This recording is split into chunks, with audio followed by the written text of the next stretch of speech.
கர்த்தருடைய நாமம் உண்டாவதாக.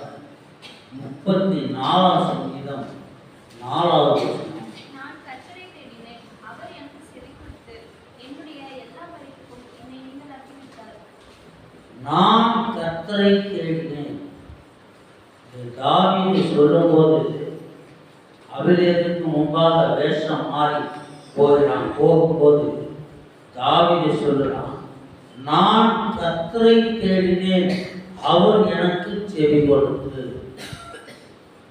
ஒரு ஆபத்து காலத்திலே முதலாவது கர்த்தரை தேட வேண்டும்.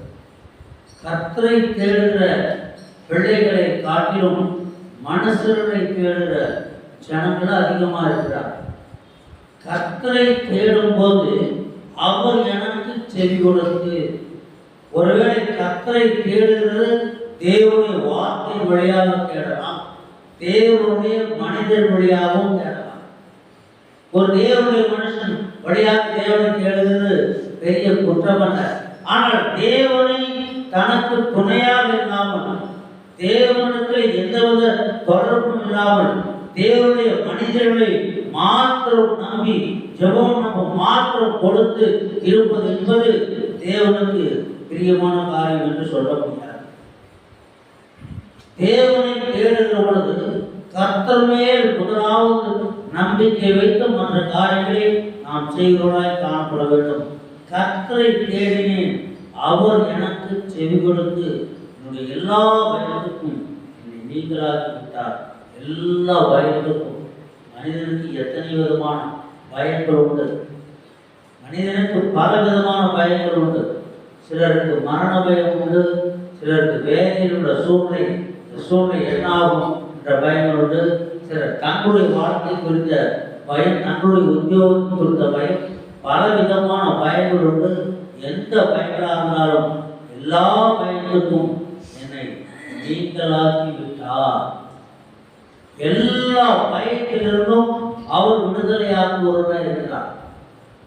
ஆராதனைக்கு வரும்போது முதல்ல உட்கார்ந்து ஆராதனை ஆரம்பிக்கிறதுக்கு முன்னாடி உட்கார்ந்துட்டு போதும். ஜெபத்திலே இருந்து இருதயங்கள் திறக்கப்பட்டு காதுகள் திறக்கப்பட்டவர்களாக முழு சிந்தையோடு இருந்து பாருங்கள். தரிசனங்களை காண்பீர்கள், சத்தங்களை கேட்பீர்கள். இன்றைக்கு நான் ஆச்சரியப்பட்டு எல்லா பக்கமும் தேடுறேன், அப்படி ஏதோ ஒரு உண்டா?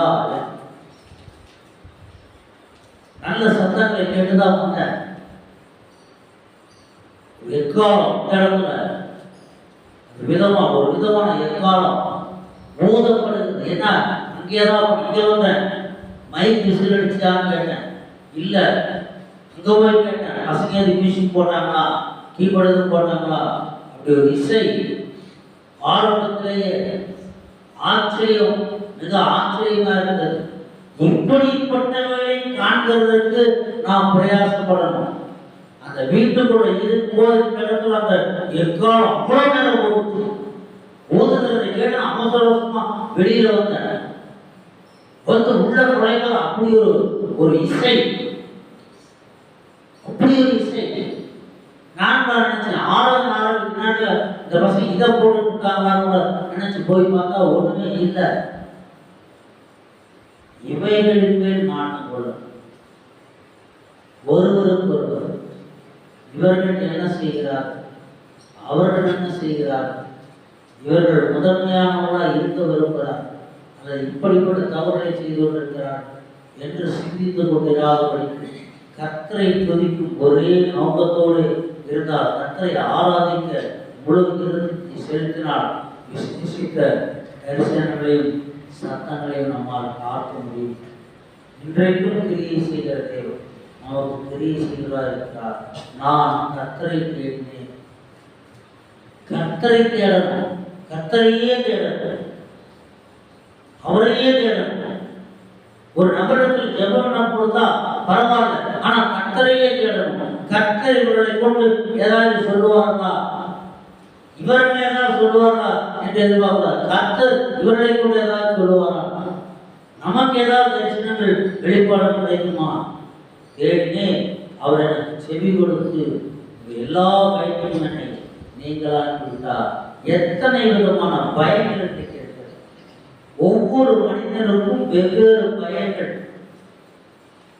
ஒருவேளை தகப்பன் கைவிட்டு விட்டால், நான் நம்பியிருக்கிற என்னுடைய நண்பன் கைவிட்டு விட்டால், என்னுடைய பிள்ளை, நான் நம்பியிருக்கிற என்னுடைய பிள்ளை என்னை கைவிட்டு விட்டால், நான் நம்பியிருக்கின்ற சகோதரன் என்னை கைவிட்டு விட்டால், எத்தனையோ விதமான பயன்கள்.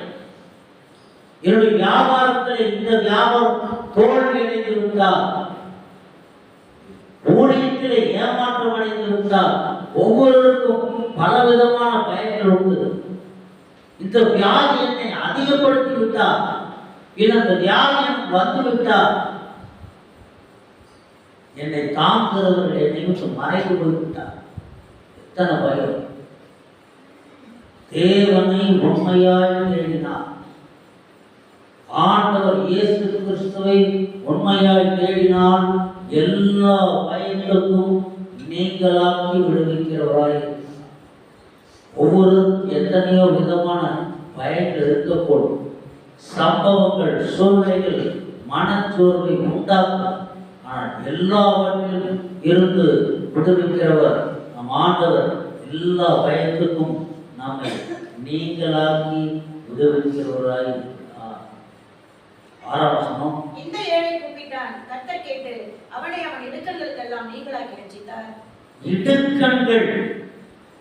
இந்த ஏழை கூப்பிட்டான் என்று தன்னை சொல்ற மாதிரி தெரியாது. தன்னை சொல்லி இருந்தா, இந்த ஏழை கூப்பிட்டான், கர்த்தர் கேட்டு என் இடுக்கண்களுக்கெல்லாம் நீங்களாக ரட்சித்தார்னு சொல்லியிருப்பான். இடத்துல வேற யாரோ கூப்பிட்டார்.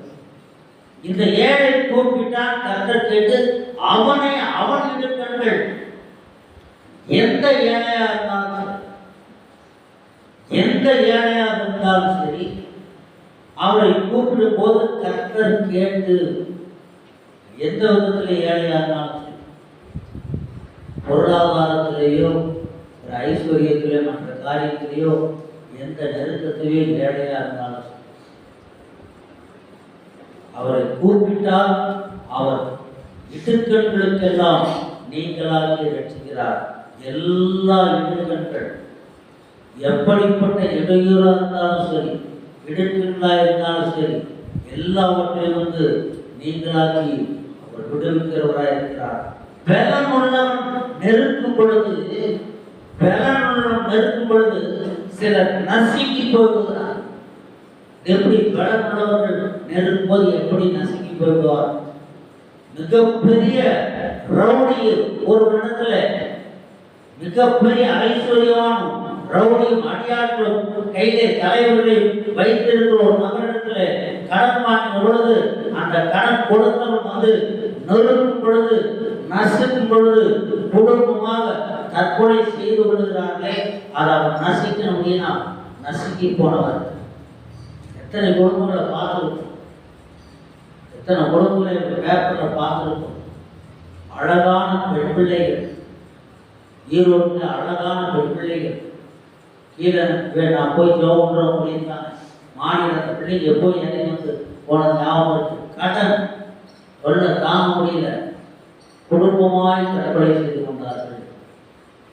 இன்னொருத்தங்க டேமுக்குள்ள ஒரு தீவு, பெரிய பாறை இருக்கு.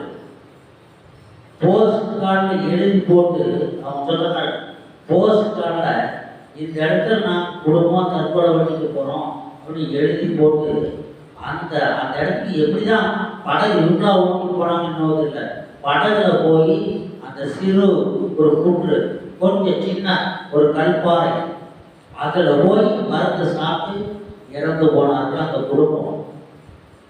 எனக்கு அதாவது தெரியும், அவர்களை பழக்கம் இல்லை, அவர்களை தெரியும். அவர் இருக்க வீடு எங்கள் வீட்டுக்கு இருக்க வீடு தெரியும், அவர்களை தெரியும். அப்படி இறந்து போனார்கள். என்ன காரணம் என்று சொன்னால், பலன் உள்ளவன் நசுக்கும் பொழுது நசுங்கி போகிறது. நம்மை நசுக்கிறவன், நம்முடைய சத்துரு எதிரி எவ்வளவு பலனுள்ளவனாக நம்மை நசுக்கினாலும் அதற்கு மேல் பலனுள்ள நம் ஆண்டவராய் இயேசு. அதற்கு மேல் பலன் உள்ளவர்.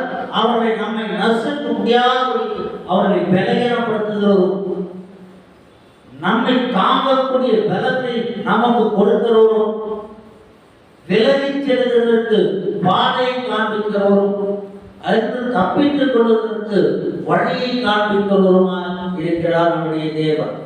எத்தனை பேர் கடன் பிரச்சனைக்கு விடுதலையை பெற்று சபைக்கு நம்ம சபைக்கூட வந்திருக்காங்க. எவ்வளோ பேர் கடன் பிரச்சனை விடுதலை பெற்று சாட்சி கேள்விப்பட்டிருக்கோம். ஊழியர் டென்ஷன் ஆபரகம் அவருடைய சாட்சி கேள்விப்பட்டிருக்கோம். இன்னும் பேர் சாட்சியை கேள்விப்பட்டிருக்கிறோம்.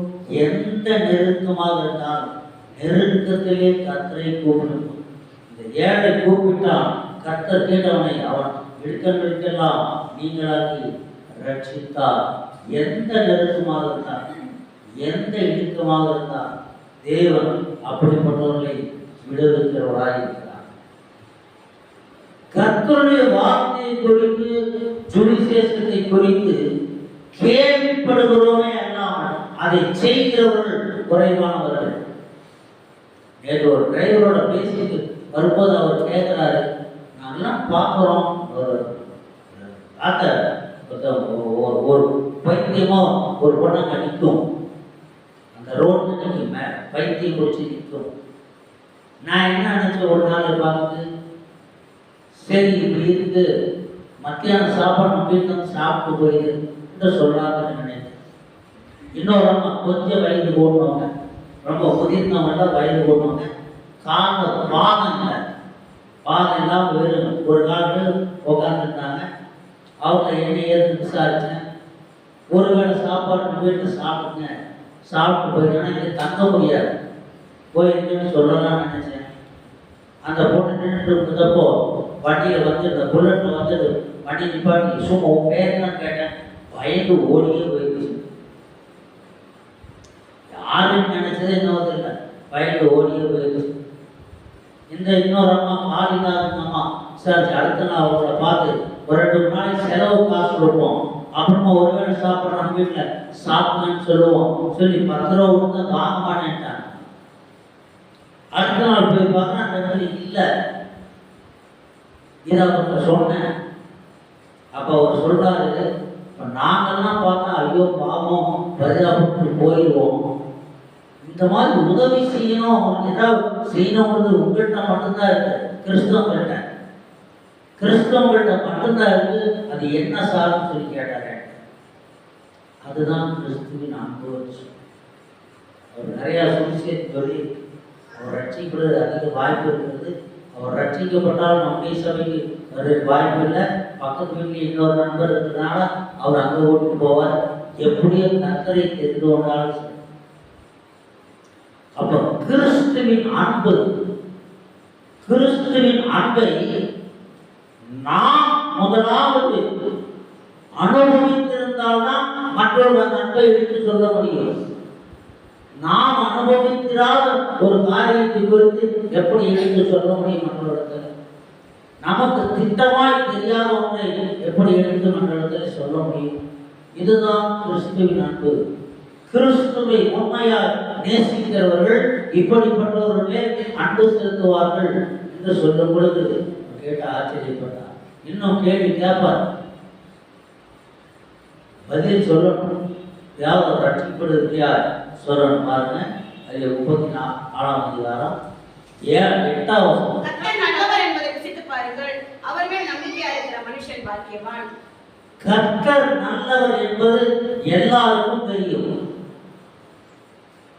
கர்த்தர் நல்லவர் என்பதை எல்லாருமே சொல்லுவாங்க, எல்லா கிறிஸ்தவங்களும் சொல்லுவாங்க. கிறிஸ்துவை ஏற்றுக்கொண்ட அத்தனை பேரும் சுகமும் சமாதானமும் பூர்ண ஆசீர்வாதமும் உடையவர்களாக இருக்கிறார்களா? ஏன் இல்ல? கர்த்தர் நல்லவர் என்பது அவர்களுக்கு தெரியும். ஆனால் கர்த்தர் நல்லவர் என்பதை ருசித்து பார்த்தால்தான் தெரியும். எண்ணத்தை ஒன்றாயிலும் ருசித்து பார்த்தால்தான் அதில் சுவை தெரியும். அதை ருசித்து பார்க்கும் பொழுது அந்த சுவை தெரிவது மாத்திரமல்ல, அது அதனிடத்தில் இருக்கிற மருத்துவ குணம் என்ன என்பது தெரியும். இந்த மருத்துவ குணம் என்ன என்பது தெரிய வரும் பொழுதுதான் அது நல்லது என்று நாம் மற்றவர்களுக்கு அறிமுகப்படுத்த முடியும். கர்த்தர் நல்லவர் என்பதை நாம் ருசித்து பார்த்திருந்து அவர் நமக்கு கொடுக்கும் சமாதானம், அவருடைய நாமத்தினால் அநேகருக்கு கிடைக்கும் விடுதலை, அநேகருக்கு கிடைக்கும் ஆறுதல், அநேகருக்கு கொடுக்கக்கூடிய ஆசீர்வாதம், இவைகள் எல்லாவற்றையும் நாம் அனுபவித்தாதான் நமக்கு கிடைக்கும் ஆசீர்வாதம், நமக்கு கிடைக்கும் சமாதானம், நமக்கு கிடைக்கும் அற்புதங்கள், சுகங்கள், ஆறுதல்கள், ஆசீர்வாதங்கள் எல்லாவற்றையும் நாம் அனுபவித்தால்தான் மற்றவர்களுக்கு விளக்கமா சொல்லணும். மற்றவங்க சொல்றதை கேட்டு சொல்றது நல்ல விஷயம்தான், அது அவருடைய சூழ்நிலையை பொறுத்தவர் கற்றுக் கொள்வாங்க. நாம் அனுபவித்து சொல்லுவதற்கும் கேள்விப்பட்டு சொல்லுவதற்கும் வித்தியாசம் உண்டு. அனுபவித்து சொல்லும் போதுதான் அது ஒரு பொருளுள்ளதாய் காணப்படும். கர்த்தர் நல்லவர் என்பதை ருசித்து பாருங்கள். நல்லவர் என்பதை நாம் ருசித்து பார்க்கிறோம்.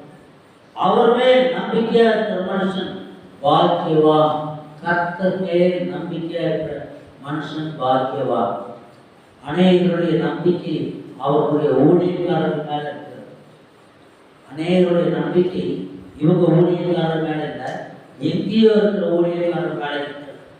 அந்த ஊழியக்காரர்களை பார்த்துட்டு போட மாட்டார். அந்த ஊழியக்காரர்கள் மேல நம்பிக்கை.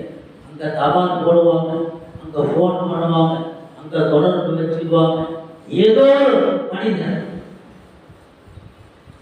இங்கே சொல்லப்படுகிறது, கர்த்தர் மேல் நம்பிக்கையான மனுஷன் பாக்கியவான். முதலாவது தேவனுடைய ராஜ்யத்தையும் அவருடைய நீதியும் தேடுங்கள், அப்பொழுது எல்லாம் உங்களுக்கு கூட கொடுக்கப்படும். முதலாவது கர்த்தர் மேல் நம்பிக்கை வைத்து ஜெபம் நம்ம கொடுப்பது தவறல்ல. ஜெபம் நம்ம கொடுப்பது தவறல்ல. விசுவாசி ஜெபம் பிணியாளியை ரட்சிக்கும். ஜெபம் நம்ம நல்லது. ஆனா கர்த்தர் மேல நம்பிக்கை உள்ளவர்களாய் அதை செய்யணும்.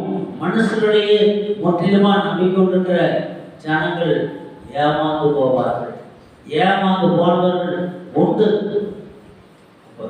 கர்த்தர் மேல் நம்பிக்கையாயிருந்த மனுஷன் பாக்கியவான். ஏசாயா 2ஆம் அதிகாரம் 22ஆம் வசனம். நாசியிலே சுவாசமுள்ள மனுஷனை நம்புவதை விட்டுவிடுங்கள், எண்ணப்படுவதற்கு அவன் எம்மாத்திரம். நாசியிலே சுவாசமுள்ள மனுஷன், நாசியிலே சுவாசமுள்ள மனுஷன். இந்த மூச்சு இருக்க, இந்த மூச்சு உபயோகித்து இருக்கிற மனுஷனை நம்புவதை விட்டுவிடுங்கள், எண்ணப்படுவதற்கு அவன் எம்மாத்திரம். அவனே எத்தனை நாள் உயிரோடு இருப்பான். சிலர் பாருங்க, சிலர் சார்ந்து கொண்டு சில மனுஷரையே சார்ந்து கொண்டு இருப்பான், சிலரையே சார்ந்து கொண்டு இருப்பான். இவர்கள் சிலரை சார்ந்து அவர்களே சார்ந்து அவர்களே நம்பி வாழ்ந்து கொண்டிருப்பார்கள். தொழில் ஒரு ஒரு எஜமான் இருக்காருன்னா, ஒரு வேலைக்கு போறோம். வேலைக்கு போகும்போது என்ன செய்யணும்? அந்த தொழிலை கற்றுக்கணும். இவர் சம்பளம் கொடுப்பார், இவர் சம்பளம் கொடுப்பார் என்று நம்பியே வாழ்ந்து கொண்டிருந்தா அவருக்கு பிறகு கஷ்டம். அந்த தொழிலை எப்படி கற்றுக்கொள்ளணும்? அந்த முதலாளிக்கு, அந்த உரிமையாளருக்கு நன்றி உள்ளவர்களாய் உழைக்க கற்றுக்கொள்ளணும். அந்த தொழிலை நன்றி உள்ளவர்களாய் உழைக்கிறதுக்காக அந்த தொழிலை கற்றுக்கொண்டா அவர் இல்லை என்றாலும் அந்த தொழிலை பிழைத்துக் கொள்ளணும். அதெல்லாம் ஒன்றும் தேவையில்லை. அவர் சொல்றத மாத்திரம் கேட்டு அவரை மாத்திரம் நம்பி ஏதாவது உதவிக்குவார், அவரை மாத்திரம் நம்பி வாழ்ந்து கொண்டிருந்தால் மனிதனை நம்புவது அவருடைய சுவாசம் எப்படி கொண்டு, மனிதனுடைய சுவாசம் எப்பொழுது நிற்கும் என்பது தெரியாது. மனிதனையே சார்ந்து, தனிப்பட்ட மனிதனையே சார்ந்து வாழ்வது என்பது ஒரு நாளைக்கு இல்லை என்றாலும் ஒரு நாள் மனிதனை கவிழ்ந்து விட்டுவிடும். 118 சங்கீதம் 8-9 வசனம். மனுஷனை நம்புவதை பார்க்கிறோம் கர்த்தர் பேரில் பற்றுதலாய் இருப்பதினாலும், பிரபுக்களை நம்புவதை பார்க்கிறோம் கர்த்தர் பேரில் பற்றுதலாய் இருப்பதினாலும். ராஜாக்களை நம்புவதை பார்த்து, பிரபுக்கள் அதிபதிகளை நம்புவதை பார்த்து, மனுஷனை நம்புவதை பார்த்து கர்த்தர் பேரில் பற்றுவதாய் இருப்பதே நாம் பற்றி பிடித்துக் கொள்ளணும். ஆபிரகாம் தேவனை பற்றி பிடித்துக் கொண்டான். அவரை எல்லாம் இல்லை, யாக்கோபு பற்றி பிடித்துக் கொண்டான். ஆசீர்வதித்தாருடைய போகவிலே தாவீது மோசமான சூழ்நிலை இருந்தாலும் கர்த்தரை பற்றி பிடித்துக் கொண்டான். யோசேப்பு குற்றவாளி என்று சிறைச்சாலையிலே போடப்பட்டான். தன் சகோதரர்களால் அடிமைப்படுத்தப்பட்டான். அவன் விற்கப்பட்டு இன்னொரு இடத்திற்கு போனான். இங்க போனத்திலே குற்றம் சுமத்தப்பட்டு அவன் சிறைச்சாலை அடைக்கப்பட்டான். எல்லா நேரங்களிலும் கர்த்தரை பற்றி கொண்டான். கர்த்தர் மேல் பற்றுதல், கர்த்தர் பேரில் பற்றுதல். அவர் நாமத்தை பற்றிக் கொள்ள வேண்டும், அவரை பற்றிக் கொள்ள வேண்டும். அவரை பற்றி பிடிச்சாச்சுன்னா அவருக்குள் இருந்த ஒரு வல்லமை நமக்குள்ள வந்துகிட்டே இருக்கும். இந்த வல்லமை என்ன செய்யும்? அவருடைய வல்லமை நமக்கு கிடைக்கும். இந்த வல்லமை நமக்குள்ளிருந்து மற்றவர்களுக்கு புறப்பட்டு செல்லும். நாம் ஜெபம் பண்ணுகிறவர்களுக்கு, நாம் ஆசீர்வதிக்கிறவர்களுக்கு, வியாதியுள்ளவர்கள் ஜெபம் பண்ணும் பொழுது, நோயுள்ளவர்கள் ஜெபம் பண்ணும் பொழுது, பிசாசு பிடித்தவர்கள் நாம் ஜெபம் பண்ணும் பொழுது, நாம் கிறிஸ்துவை பற்றி பிடித்துக் கொண்டே இருக்க வேண்டும். அவருடைய வல்லமை நமக்குள்ளே வந்து நாம் எழுந்து கடந்து செல்லும் பொழுது அங்கே பெரிய அற்புதங்களை செய்யும். கர்த்தர் பேரில் பற்றுதலாய் இருப்பதே நலம். கர்த்தர் பேரில் பற்றுதல். அவர் என்ன பண்றாரு? 7ஆம் வசனம், எனக்கு அனுகூலம் பண்ணுகிறவர்கள் நடுவில் கர்த்தர் என் பட்சத்தில் இருக்கிறார். என் சத்துருக்களில் சரி கட்டுதலை காண்பேன். அனுகூலம் பண்ணுகிறவர்கள் நடுவில் நமக்கு எத்தனை பேர் சாதகமா இருந்தாலும், நமக்கு சாதகமாக எத்தனை பேர் இருந்தாலும் அவைகளெல்லாம் நல்ல விஷயம். ஆனாலும் கர்த்தரை பற்றி கொள்ள வேண்டும், கர்த்தரை இருக பற்றி கொள்ள வேண்டும். அப்பொழுது அவருடைய அனுகூலம் நமக்கு அதிகமாகும். அவர்கள் முன்பாக தேவன் நம்மை கனம் பண்ணுவார். எனக்கு அனுகூலம் பண்ணுகிற ஒரு நடுவில் கர்த்தரின் பட்சத்தில் இருந்தால் என் சத்துருக்களை சரி கட்டுதலை காண்பேன். சத்துருக்கள் நமக்கு என்ன அநியாயம் செய்தாரோ அதற்கேற்ற நீதி அங்கே அவர்களுக்கு விளங்கும்படி காண்பேன் என்று சங்கீதக்காரன் சொல்கிறான். கர்த்தர் பேரில் பற்றுதல், இருங்க பற்றிக் கொள்ளுதல், கர்த்தரை இருங்க பற்றிக் கொள்ளுதல். இருதயத்தை முற்றிலுமாய் அவரிடத்திலே சாய்த்து, அவருடைய விருப்பமே அல்லாமல் வேறு விருப்பம் இல்லை என்ற அளவு இருதயத்தை சாய்த்து அவரை பற்றிக் கொள்வது. நீதிமொழி 28ஆம் அதிகாரம் 26ஆம் வசனம், தன் இருதயத்தை நம்புகிறவனுடன் ஞானமாய் நடக்கிறவனோ ரட்சிக்கப்படுவான். ஞானமாய் நடக்கிறவன் ரட்சிக்கப்படுவான். தன் இருதயத்தை நம்புகிறவன் மூடன். இருதயத்திலிருந்து தான் எல்லாமே புறப்படும். இருதயத்திலிருந்து மனிதனுடைய சிந்தனைகள், மனிதனுடைய திட்டங்கள் எல்லாம் புறப்படும். இருதயத்தின் நிறைவினால் வாய் பேசும். இருதயத்தின் நிறைவினால் வாய் பேசும். இருதயத்தின் நிறைவினால வாய் பேசும்போது தன்னுடைய இருதயத்தை நம்புகிறவன் என்ன செய்வான்? மூடன். தன்னை மாற்றம், தன்னம்பிக்கை. ஆண்டவரை கேடு, ஜெபம் பண்ணு, நேரங்களை கர்த்தரை சமூகத்தில் செலவழிக்கவா என்று அழைக்கும் போது இது அவர்களுக்கு முட்டாள்தனமா இருக்கும். எப்போ பார்த்தாலும் சும்மா ஜெபம் என்று சொல்லிக்கொண்டே இருக்கிறாய் என்று சொல்லி அவர்கள் தங்களுடைய இருதயத்தின் அறிவை நம்புவாங்க. இருதயத்தின் நினைவுகளை அறிவை நம்பிக்கொண்டிருப்பார்கள். இருதயத்தை நம்புகிறவன் மூடன். ஞானமாய் நடக்கிறவன் ரட்சிக்கப்படுவார். ஞானமாய் நடக்கிறவன். ஞானம் என்பது என்ன? வேதத்தின் ஆலோசனை. வேதத்தின் ஆலோசனையே ஞானம். ஞானம் என்பது ஏற்ற காலத்திலே செய்ய வேண்டியதை செய்வது. அறிவு புத்தி என்று உண்டு.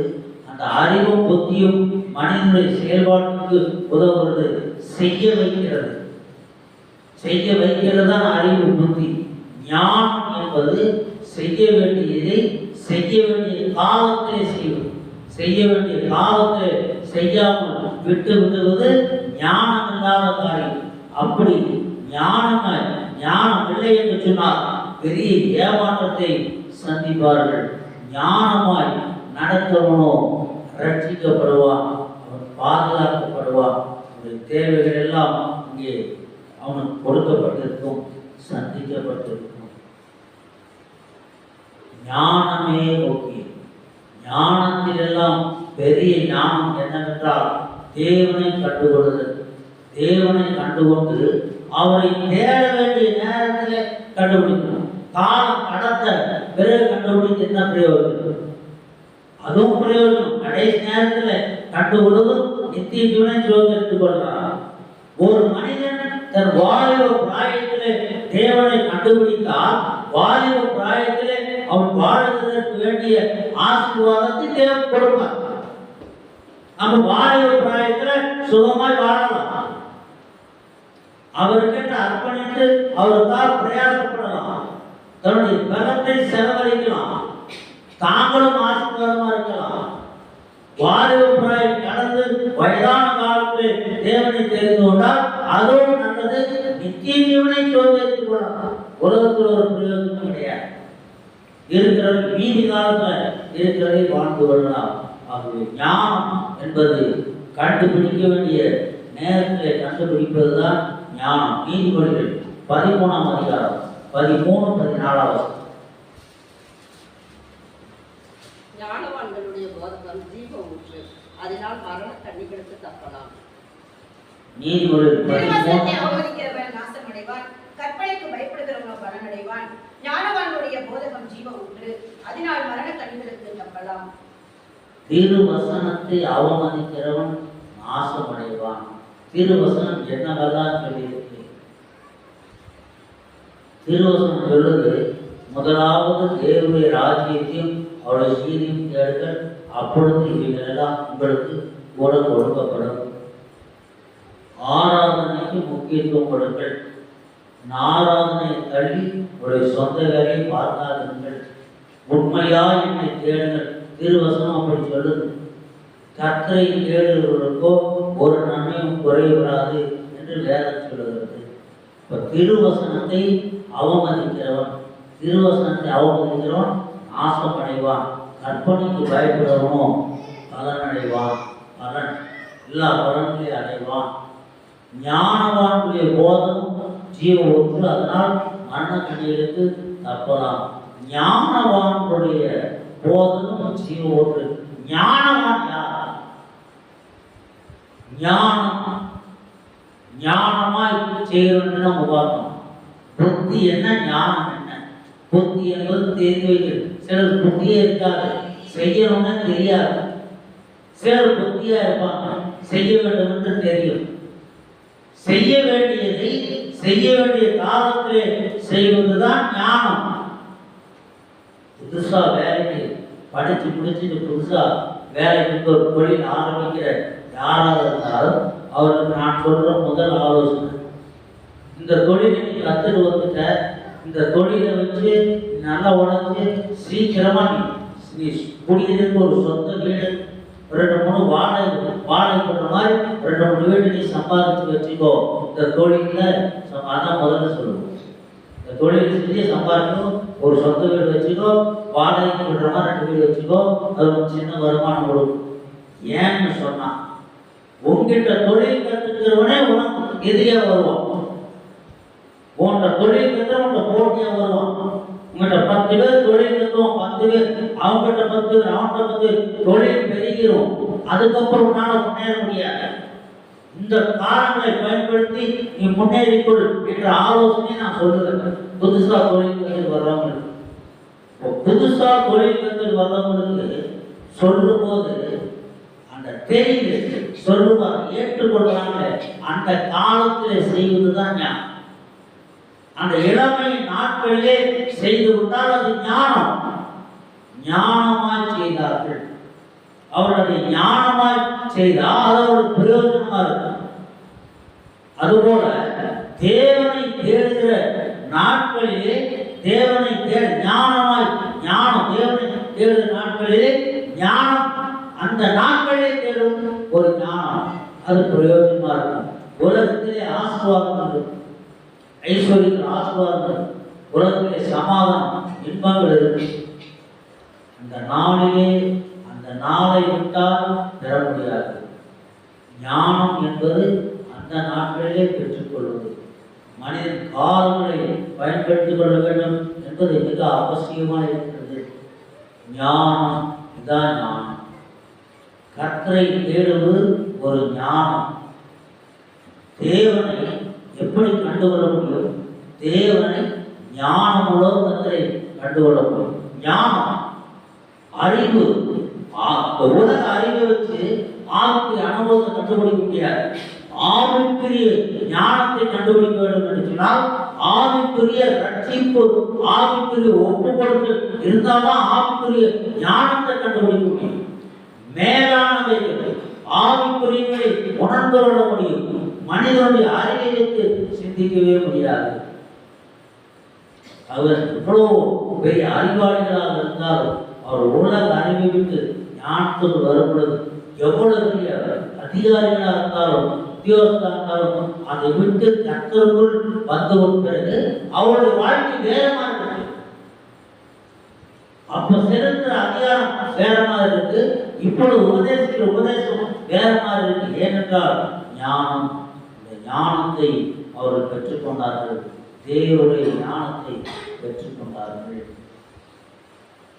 கர்த்தருடைய ஞானம், அந்த ஞானம் ஞானவாக்கு போதமும் ஜீவ ஊற்று. அதனால் மரண கண்ணிகளுக்கு தப்பலாம். எத்தனை பேர் மரணத்திற்கு ஒப்புக்கொண்டவர்கள் சுவிசேஷத்தை, வசனத்தை, வார்த்தை கேட்டு ஒப்புக்கொடுத்திருக்கிறார்கள்.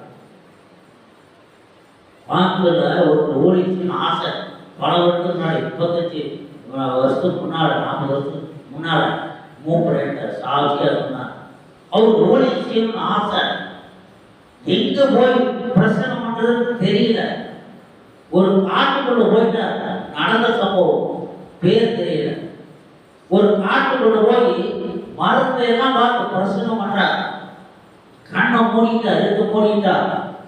இப்போ இன்றைக்கு மறித்தால் நீ எங்கே போவாய் என்று ஒரு பிரசனம். எல்லாம் முடிச்சு சரி கடைசி ஜெபம் பண்ணா, மனது கடைசி ஜெபம் பண்ணா அப்படின்னு ஜெபம் பண்றாரு.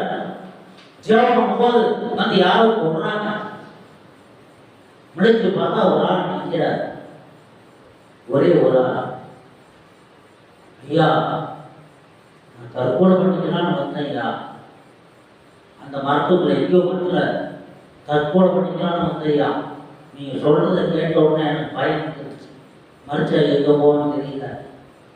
அவரை வச்சு ஊழியத்தை ஆரம்பிச்சு பெரிய சபையை கட்டினார் என்று நம்ம மூப்பர் சொன்னார். வில்லியபுரத்தில் தான் சொன்னார் இந்த கதை. இது உண்மையான சம்பவம். அப்போ சுவிசேஷம் சொல்லுவது ஞானவானுடைய போதம் ஜீவ ஊற்றுறதுனால் மரண கண்ணிகளுக்கு தப்பலாம். கண்ணை மூடி மரத்துக்கு தான் பிரசனம் பண்ணிட்டு இருந்தார். அங்க ஒரு ஆள் மறந்துட்டு தெரியாது. கடைசி ஜெபம் பண்ணோம் வந்து சொல்றார், நான் இந்த மாதிரி இருக்கேன், சாவலான்னு வந்தேன், நீங்க சொன்னது கேட்டேன், எனக்கு பயப்பாரு. என்ன சார் ஆலோசனை கேட்டு ரட்சிக்கப்பட்ட ஒரு சபையின் விசுவாசியாகி மூப்பராகி ஒரு பெரிய சபை அப்போ சொன்னார். 30 வருஷத்துக்கு முன்னாடி 25 வருஷத்துக்கு முன்னாடி சொன்னார். இப்ப அங்க ஒரு பெரிய சபையே இருக்கு என்று சொன்னார். எத்தனை பேர் மரண கண்ணியில் தப்பி இருக்கிறோம். இங்கே தற்கொலை செய்து உள்ள போகிறீர்கள் என்று தீர்க்க தரிசனமா எச்சரிக்கை விட தப்பிடம் இருக்கீங்க. பாபநாசங்கள் வந்தாங்க ஒருத்தங்க. கடைசியா ஜபத்துக்கு போய் தற்கொலை பண்ணிக்கலாம் என்று வந்தபோது தற்கொலை செய்து கொள்ள திட்டமிட்டிருக்கிறாய், உன்னை எச்சரிக்கிறார். இப்பொழுது உபத்திரவம் நீங்கி சுகமாயிருப்பார், கர்த்தர் உன்னை ஆசீர்வதிப்பார் என்று சொல்லுறாரு ஒரு தீர்க்க தரிசனம். இப்ப அந்த அம்மா கோயம்புத்தூர் இருக்கான், நல்லா இருக்கான், வந்து சொல்றாங்க இல்ல தற்கொலை செத்துலாம், கடன் தாங்க முடியாத கடன், தற்கொலை பண்ணி செத்துடலான்னு சொல்றத கடைசியா ஒரு ஜபத்துக்கு வந்து போய் சாராம வந்த சொல்லி நீங்க போனாங்க, செய்யல. நல்லா இருக்காங்க கோயம்புத்தூர், பசங்க நல்லா படிச்சு நல்லா வேலை இருக்காங்க, நல்லா இருக்காங்க. இது என்னவா அது? ஞானவானுடைய போதகம். ஞானவானுடைய போதகம் என்றால் மனிதனுடைய அறிவல்ல, தேவனுடைய ஞானம். தேவனுடைய வார்த்தையை பெற்று அந்த வார்த்தையை கொண்டு கொடுக்கிற உபதேசமானது அந்த வார்த்தையினால அந்த ஆவி ஏவுதலினால் உந்துதலினால் சொல்லப்பட்ட வார்த்தையாவது சத்திய வசனமாவது அந்த தீர்க்க தரிசனங்கள் வெளிப்பாடாவது ஞானவானுடைய போதகம். இந்த போதகம் ஜீவ ஊற்று.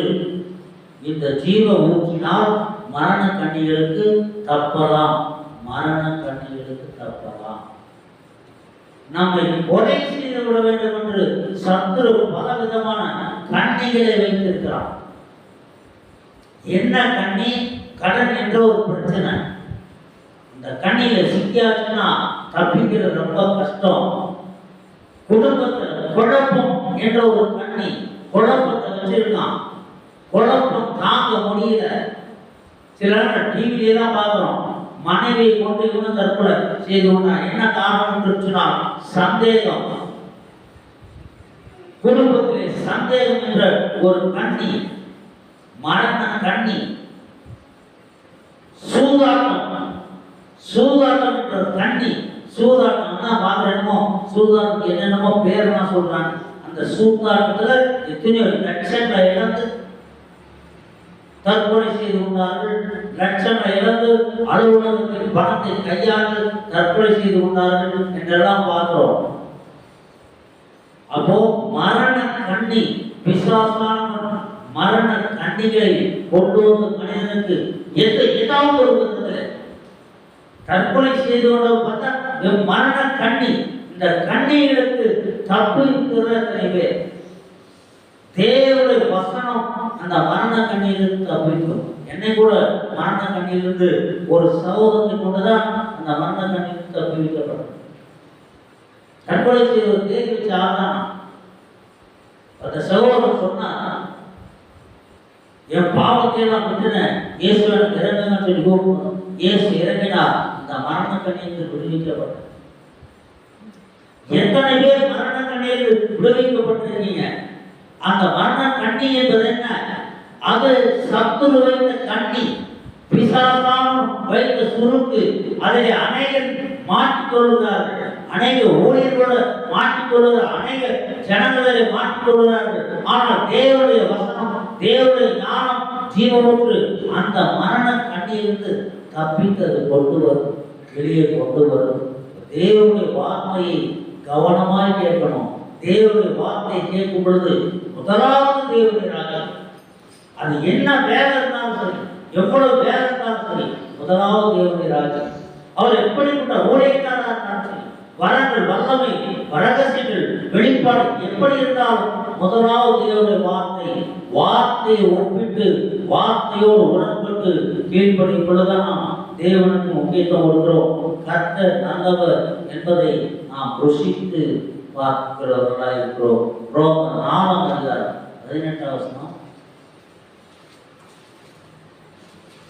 உன் சந்ததி இவ்வளவாய் இருக்கும் என்று சொல்லப்பட்டபடியே தான் அநேக ஜாதிகளுக்கு தகப்பனாவதை நம்புவதற்கு ஏதுவில்லாதவர்கள் அதை நம்பிக்கையோட விசுவாசித்தார். ஏதுவில்லாதவர்கள் எந்த விதத்தில் வாய்ப்பு கிடையாது. உன் சந்ததி இவ்வளவாய் இருக்கும் என்று சொல்லப்பட்டபடி தான் அநேக ஜாதிகளுக்கு தகப்பனாவதை நம்புவதற்கு எந்த விதத்திலும் வழி கிடையாது, வாய்ப்பே கிடையாது. ஆபிரகாமுக்கு வாய்ப்பே கிடையாது. வயது முதிர்ந்தவன், சாரா வயது முதிர்ந்தவன், எந்த விதத்திலும் வாய்ப்பே கிடையாது. அந்த வாய்ப்பு இல்லாமல் இருந்தோம். எந்த சூழ்நிலை அந்த நாட்களிலே மருத்துவரிடத்துல போய் சொல்லியிருந்தா கூட மருத்துவர்கள் பரியாசம் பண்ணி சிரித்திருப்பார்கள். ஆனால் ஆபிரகாமோ கர்த்தர் நல்லவர் என்பதை ருசித்து பார்த்திருந்தான். கர்த்தர் நல்லவர் என்பதை ருசித்து பார்த்திருந்தான். அவர் மேல் நம்பிக்கையா இருந்தான். ஒரு பாக்கியவானாக இருந்தான். கர்த்தருக்கு ஏதுவில்லாதிருந்தும் அதை நம்பிக்கையோடு விசுவாசித்தான். அவன் விசுவாசத்திலே பலவீனமாய் இருக்கவில்லை. அவன் ஏறக்குறைய 100 வயதுள்ளவனாய் இருக்கும்போது தன் சரீரம் செத்து போனதையும் சாரோடைய கர்ப்பம் செத்து போனதையும் எண்ணாதிருந்தான். இனிமேதான் குழந்தை பிறந்த போது வயசு 100. இந்த 100 வயசுல தன்னுடைய சரீரம் செத்து போனது ஒரு பெருசா நினைக்கல. சாரோடைய கர்ப்பம் செத்து போச்சு. அந்த செத்து போனதை அவன் பெருசா நினைக்கல. இயேசு கிறிஸ்து மரித்தோரை உயிரோடு எழுப்பினார் என்ற பிரசங்கங்களை தான் நான் அதிகமாக கேட்டிருப்போம். ஆபிரகாமுடைய சரீரம் செத்து போச்சு. அந்த சரீரத்தை உயிரோடு எழுப்பினார். வாழ்ந்து கொண்டுதான் இருக்கிறான். ஆபிரகாம் உயிர் வாழ்ந்து கொண்டிருக்கிறான். சரீரம் செத்து போச்சுன்னா என்ன அர்த்தம்? அவர் செத்து போயிட்டாருன்னா அடக்கம் பண்ணணும்னு அர்த்தம். சரீரம் செத்து போச்சுன்னா உடம்புல ஒண்ணுமே இல்லைன்னு அர்த்தம். செத்து போன சரீரத்தை உயிர்ப்பித்து அதற்கு ஒரு வாரிசு கொடுத்தார். செத்து போன கற்பத்துக்கு உயிர் கொடுத்து அந்த கற்பத்திலே ஒரு கருவி உண்டாயினா அவர்தான் நம்முடைய தேவன். இப்படிப்பட்ட தேவனை கொண்டிருக்கிற நாம் எல்லாரும் எப்படிப்பட்ட ஆசீர்வாதத்தை சுதந்திரித்திருக்கிறோம். சராசரி மனிதனுக்கு கிடைக்க வேண்டிய ஆசீர்வாதம் கிடைச்சிருக்கா? இந்த ஆசீர்வாதம் எப்படிப்பட்டது? எந்த மனிதனுக்கு கிடைக்காத ஆசீர்வாதம் இல்லையா? செத்து போன மனிதனை, செத்து போன சரீரத்தை உயிரோடு எழுப்பி செத்து போன கர்ப்பத்திற்கு மறுபடியும் ஜீவனை கொடுத்து அவனை உயிராக்கி இந்த கர்ப்பத்தில் ஒரு கருவை வைத்து அவனை பெரிய சந்ததியை படைத்த தேவன் நம்முடைய தேவன். இடத்துல எவ்வளவு பெரிய ஆசீர்வாதம் உண்டு. நாம் பெற்றுக்கொண்ட ஆசீர்வாதங்கள் நமக்கு போதுமானதா இருக்கிறதா? இருக்கிற ஆசீர்வாதம் திருப்தியா இருந்தா போதும், பரவாயில்ல, நல்ல விஷயம். இன்னமும் எனக்கு தேவை இருக்கிறது என்று சொன்னால் நாம் தேவனை பின்பற்றுவது இன்னும் போதாது. இன்னும் அதிகமாய் பின்பற்ற வேண்டியது அவசியமாக இருக்கிறது. அவர் அவ்வளவு நல்லவரும் வல்லவருமாய் இருக்கிறார். மனிதர்களையே நாடிக்கொண்டு இன்னைக்கு மனிதர்களையே நாடு. ஊழியக்காரர்களே சார்பு. தேவனுடைய பிள்ளைகள் ஊழியக்காரனையே சார்பு. இப்படியே சார்ந்தோம் அப்படின்னா இங்க என்ன இருக்கோ அவ்வளவுதான் பெற்று வர முடியுது. விட்டு அங்க சாயணும். தேவனிடத்திலே திரும்பணும். சத்தியத்திலே திரும்பணும். சத்தியத்தின் ஆழத்துக்குள்ள போகணும். ஆழமான புதைகளை எல்லாம் மறைவிடத்தில் ஒளிப்பட்டிருக்கிற புதைகளை எல்லாம் கொடுப்பார். இன்னொரு ரகசியனை கொடுப்பார். நாம் எண்ணி முடியாத ஆசீர்வாதங்கள் ஐஸ்வர்யங்களை நமக்கு கொடுக்கிறதா இருக்கிறார். கர்த்தர் நல்லவர் என்பதை அவரவர்கள் ருசித்திருப்பார். மற்றவர்கள் சொல்லுகிற சாட்சி கேட்பது நல்லது. ஆனால் தாங்களாகவே ருசித்து பார்க்கும் பொழுதுதான் அவருடைய ஆசீர்வாதத்தை முழுவதுமாய் பெற்றுக்கொள்ள முடியும். ஜெபம்.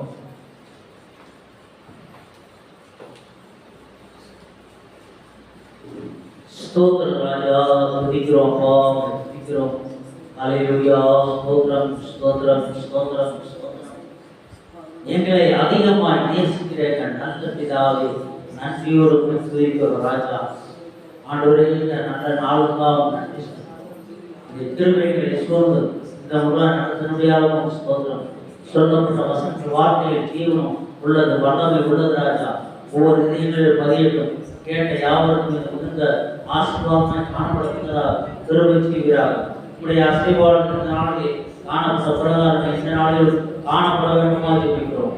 கோரி வந்திருக்கிற ஒவ்வொருக்கும் வல்லமை கடந்து வருவதாக அவருடைய சத்திலே காணப்படுற கலவேனங்கள், சுடுவேனங்கள், போராட்டங்கள், வேதனைகள், பாவ சாபங்கள் இயேசுவின் நாமத்தினால் எரிக்கப்பட்டு போகும், அழிக்கப்பட்டு போகும். சமாதானம் தேவனை இறங்கி ஒவ்வொரு இதுகளை இறங்கி ஒரு ஆளுநர் செய்கிறார். தொடர் நடையிற ஊழியர்களெல்லாம் ஆசிரியர் சில இடங்களில் பேசி சில இடங்களில் யாருக்கும் பிரயோஜனம் ஆசீர்வாதம் காணப்படுவதாக தெரிவிக்கிறார். ஒரு அமைமனாமத்தை செல்கிறோம். ஜபத்தை கேட்டவர்களாக ஸ்தோத்திரம். இயேசுவின் நாமத்தில் பிதாவே ஆமென். என் ஆத்துமாவே கர்த்தரை ஸ்துதி. உங்களுடைய சர்வநாமத்தை ஸ்துதி. என் ஆத்துமாவே கர்த்தரை ஸ்துதி. ஆமென்.